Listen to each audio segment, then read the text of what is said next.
Hello friends, welcome back to the channel. So in this series of lecture आज हम लोग जिस topic को कवर करेंगे दैट इज माइटोकॉन्ड्रिया। तो आज हम लोग जो सेल ऑर्गेनेल कवर करने वाले हैं वो है माइटोकॉन्ड्रिया। तो सबसे पहले देखते हैं कि माइटोकॉन्ड्रिया के अंदर क्या क्या स्ट्रक्चर्स प्रेजेंट होते हैं। तो पहले जैसे हम लोग ये सारे सिस्टम की बात कर चुके हैं कि जो ऑर्गेनेल थे उसमें कुछ थे डबल मेम्ब्रेन बाउंड, कुछ सिंगल मेम्ब्रेन बाउंड थे, जिसमें जो हमारा माइटोकॉन्ड्रिया है वो कैसा है, डबल मेम्ब्रेन बाउंड है।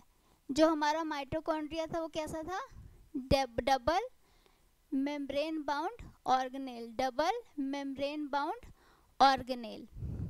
दूसरा हम लोगों ने माइटोकॉन्ड्रिया में क्या देखा कि उसके अंदर क्या क्या चीज़ें प्रेजेंट थी। तो माइटोकॉन्ड्रिया में हम लोगों ने देखा कि क्या प्रेजेंट था, राइबोसोम्स प्रेजेंट थे। राइबोसोम्स को हम लोग इससे पहले देख चुके हैं कि राइबोसोम्स क्या होते हैं, इन्हें क्या कहते हैं, organelle within the organelle. क्यों? क्योंकि राइबोसोम्स खुद एक ऑर्गेनेल है और वो खुद माइटोकॉन्ड्रिया भी एक ऑर्गेनेल है और ये ऑर्गेनेल के अंदर प्रेजेंट है। So ribosomes is also called as organelle within the organelle. और तीसरा, माइटोकॉन्ड्रिया के अंदर क्या होता है, अपना खुद का क्या होता है, डीएनए होता है, अपना खुद का जेनेटिक मटेरियल। और जिसका जो राइबोसोम्स होता है वो कैसा होता है, 70s सब यूनिट का होता है। वो हम लोगों ने जब राइबोसोम्स पढ़ा था तो डेंसिटी के बेसिस पे 30s और 50s में राइबोसोम्स जो डिवाइड हुए थे, वैसे यूकैरियोट्स में जो राइबोसोम्स होते हैं वो किसके होते हैं, 80s के होते हैं।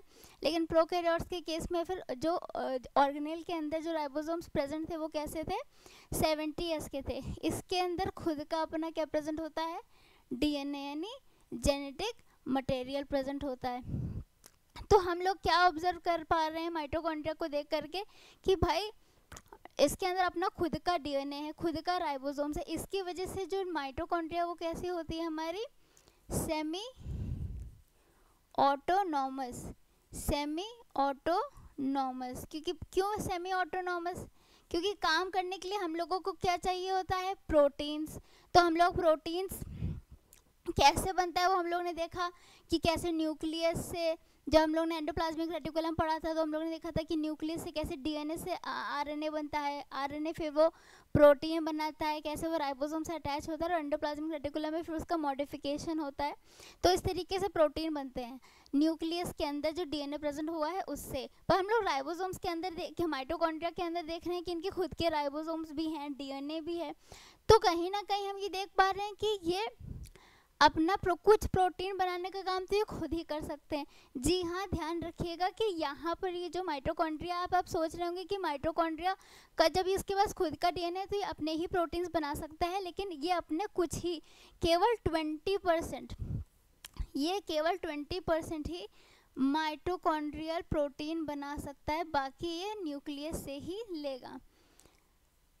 20% माइटोकॉन्ड्रियल क्या बना सकता है, ये प्रोटीन बना सकता है। इसको और भी जब हम इसके फंक्शन देखेंगे तो हम देखेंगे कि हमें कितनी ज़्यादा प्रोटीन्स की और ज़रूरत पड़ेगी और कैसे इसका मैकेनिज्म्स, कैसे प्रोसेस के थ्रू ये बाहर में जो साइटोसॉल में या साइटोप्लाज्म में जो न्यूक्लियस प्रेजेंट है वहाँ से कैसे प्रोटीन इसके अंदर ट्रांसपोर्ट होते हैं, ये पूरी मैकेनिज्म हम अभी देखेंगे। तो ये कुछ बेसिक बात हो गई कि माइटोकॉन्ड्रिया का स्ट्रक्चर। जो हम लोग ने एक चीज़ और इसमें ऑब्जर्व कर रहे हैं आप कि इसका स्ट्रक्चर डबल मेम्ब्रेन बाउंड है और इसमें राइबोसोम्स भी प्रेजेंट है, that is 70s, DNA semi autonomous है। तो ये इसका स्ट्रक्चर कहीं ना कहीं हम लोगों को किसकी तरीके से दिख रहा है, कुछ पार्ट हम लोग को ऐसा रिजेंबल हो रहा है, ये प्रोकैरियोट्स के जैसा है। तो यस, ये जो हमारे माइटोकॉन्ड्रिया है, और इससे पहले जो हम लोगों ने प्लास्ट यानी क्लोरोप्लास्ट के बारे में देखा था कि वहाँ भी डीएनए प्रेजेंट थे, राइबोसोम्स प्रेजेंट थे, वो भी सेमी ऑटोनॉमस के नेचर के थे। इसका मतलब ये जो माइटोकॉन्ड्रिया है हमारा और क्लोरोप्लास्ट है, ये पहले प्रोकैरियोट्स ऑर्गेनिजम्स की तरह ही बिहेव करते थे। धीरे धीरे ये इवॉल्व हुए और कुछ यूकैरियोटिक ऑर्गेनिजम्स थे जिन्होंने इन्हें फीड किया और ये हमारे अंदर एज अ सिम्बायोटिक एसोसिएशन रहने लग गए, जो आफ्टर एन एवोल्यूशन हर यूकैरियोटिक ऑर्गेनिजम्स के अंदर पाए गए as a organelle, that is mitochondria and chloroplast. और इसको हम लोग एंडोसिम्बायोटिक थ्योरी में पढ़ते हैं। और कुछ हम लोग बात इसकी देख लेते हैं कि जो माइटोकॉन्ड्रिया है, ये जो माइटोकॉन्ड्रिया है इसको दे ये मतलब सेल टू सेल इसका जो डायामीटर है वो काफ़ी वेरी करता है, पर इसका स्ट्रक्चर ऐसा है जो इजीली विजिबल नहीं होता है। बाकी जितने भी हमारे सेल ऑर्गेनेल थे हम लोगों ने उसे स्टेन करके इजीली ऑब्जर्व करा था, लेकिन इसमें हमें बहुत डिफ़िकल्टी हुई थी। तो माइटोकॉन्ड्रिया को स्टेन करने के लिए हम लोगों ने एक स्टेन लिया था, that is Janus green, and this is very important. इससे कई बार क्वेश्चंस पूछे जा चुके हैं कि माइटोकॉन्ड्रिया में जो डाई यूज़ किया गया था स्टेनिंग के लिए वो कौन सा था। तो मैक्सिमम टाइम ये क्वेश्चन आ चुका है आपको एग्जाम में, दैट इज जो डाई यूज़ हुआ था माइटोकॉन्ड्रिया को स्टेन करने के लिए, that was Janus green, that was Janus green. तो ये कुछ बात हो गई माइटोकॉन्ड्रिया के बेसिक चीज़ों की। अब हम लोग माइटोकॉन्ड्रिया का स्ट्रक्चर समझने की कोशिश करते हैं कि किस तरीके से माइटोकॉन्ड्रिया का स्ट्रक्चर होगा। तो जब आप सभी को पता है कि माइटोकॉन्ड्रिया कैसी होती है, डबल मेम्ब्रेन बाउंड होती है। इसका मतलब ये क्या है, उसकी आउटर मोस्ट लेयर है। ये माइटोकॉन्ड्रिया की क्या है, आउटर मोस्ट लेयर है। इसी के अंदर एक और लेयर प्रेजेंट होती है। माइटोकॉन्ड्रिया की इसी अंदर एक और, क्योंकि डबल मेम्ब्रेन बाउंड है तो माइटोकॉन्ड्रिया में ये डबल मेम्ब्रेन बाउंड ऑर्गेनेल है। तो इसमें हम लोग क्या देखते हैं, माइटोकॉन्ड्रिया में ये आउटर मोस्ट लेयर है, ये क्या है हमारी आउटर मेम्ब्रेन। ये माइटोकॉन्ड्रिया की कैसी है, आउटर मेम्ब्रेन है। ये माइटोकॉन्ड्रिया की कैसी है, आउटर मेम्ब्रेन है। तो लेकिन ये जो आउटर मेम्ब्रेन होती है ये कैसी होती है, हाईली परमिएबल। जो आउटर मेम्ब्रेन माइटोकॉन्ड्रिया की होती है वो हाईली परमिएबल होती है। क्यों, क्योंकि इसके अंदर प्रेजेंट होता है क्या, पोरेंस। इसके अंदर प्रेजेंट होते हैं पोरेंस, जिसकी वजह से ये हाईली परमेबल यानी मॉलिक्यूल्स अंदर से बाहर एंटर कर सकते हैं। उसी जगह जो हमारा इनर है, ये क्या है हमारा, ये हमारा इनर माइटोकॉन्ड्रियल मेम्ब्रेन है। ये है हमारी inner mitochondrial membrane. Inner mitochondrial membrane ये कैसी होती है, इनर माइटोकॉन्ड्रियल मेम्ब्रेन ये कैसी होती है, ये होती है लेस परमिएबल। ये कैसी होती है, लेस परमिएबल। मतलब जैसे हमारा प्लाज्मा मेम्ब्रेन की जो लेयर थी, तो प्लाज्मा मेम्ब्रेन ये ऑफ कोर्स ये भी मेम्ब्रेन ही है, प्लाज्मा मेम्ब्रेन ये भी ऑर्गेनेल के ऊपर भी सेल मेम्ब्रेन प्रेजेंट होती है, वैसे ही ऑर्गेनेल के ऊपर भी तो मेम्ब्रेन यानी ये भी उन्हीं लिपिड मॉलिक्यूल्स और प्रोटीन मॉलिक्यूल्स से या कार्बोहाइड्रेट मॉलिक्यूल से बने हुए होते हैं। तो इसका भी नेचर अंदर में ये जो मेम्ब्रेन है इसका भी नेचर कैसा होता है, प्लाज्मा मेम्ब्रेन की तरह जो हम लोगों ने पढ़ा था, सेलेक्टिवली परमिएबल होते हैं, यानी नीड के बेसिस पे ये मॉलिक्यूल्स को अपने अंदर या बाहर लेते हैं। तो ये हमारा माइटोकॉन्ड्रिया का स्ट्रक्चर है, जिसमें आउटर मेम्ब्रेन देख लिया हम लोगों ने और देख लिया हम लोगों ने इनर मेम्ब्रेन। इसी इनर मेम्ब्रेन में आप देख रहे हैं ये अंदर की तरफ ये जो हमारी इनर मेम्ब्रेन है इसने अंदर की तरफ इन्वेजिनेटेड स्ट्रक्चर फॉर्म कर रहे हैं, ऐसे इन्वेजिनेटेड स्ट्रक्चर फॉर्म कर रहे हैं। इसी अंदर के इन्वेजिनेशन को क्या कहते हैं हम लोग, क्रिस्टी।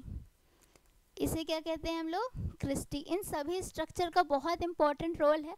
हम अभी इसका जब फंक्शन देखेंगे तो हर एक स्ट्रक्चर्स का अपना एक रोल है और सब में कुछ ना कुछ फंक्शनिंग हो रही है, क्योंकि माइटोकॉन्ड्रिया को हम लोग क्या कहते हैं, power house of the cell, क्योंकि यहाँ से हमें क्या मिलती है, एटीपी।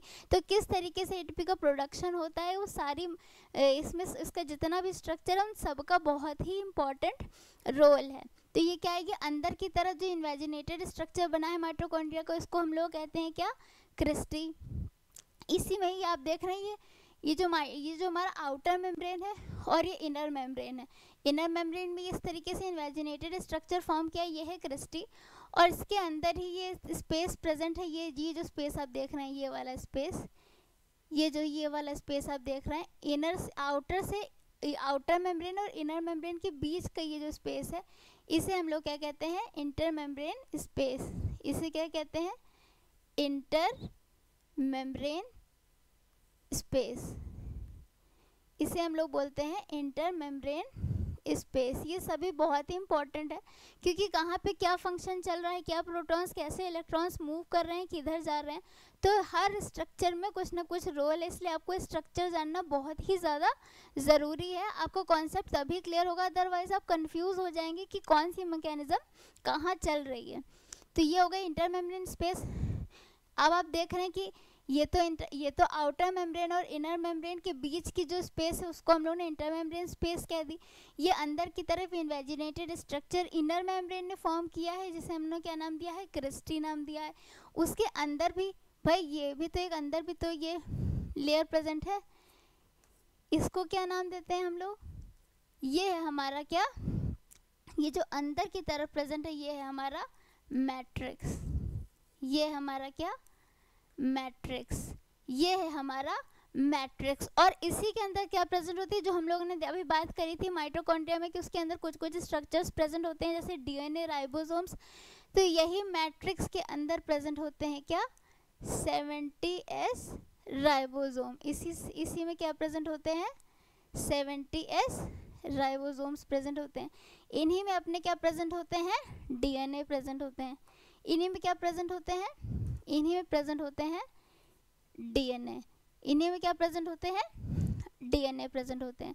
तो ये स्ट्रक्चर किसका हो गया हमारा, ये स्ट्रक्चर हो गया हमारा माइटोकॉन्ड्रिया का।